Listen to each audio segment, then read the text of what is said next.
I think the first thing is that as a community, we have to lower our expectations, So um, it is very idealistic for us to sit and think that, we will, quote unquote, dictate or direct the learning offer.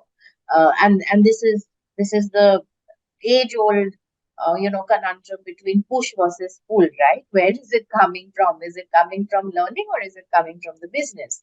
But gone are the days, Arjun, where managers are going to nominate employees and then employees are going to attend a program. um, it is a completely self-service approach that this generation and even the previous generation actually goes for. So today, for example, if an employee of mine wants to learn something, they will just go on YouTube, they will go on Google, and they will just learn it. They are not going to wait for us as a learning team to design something, put together a batch of 18 people, and then deliver that. So just imagine, if my learner is becoming so agile and if my learner is becoming so quick, then what are the things that I need to do to, at the same time, encourage that self-service approach?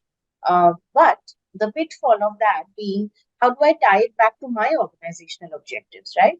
Because I can give them, the moon and the sun when it comes to learning offers and programs and platforms.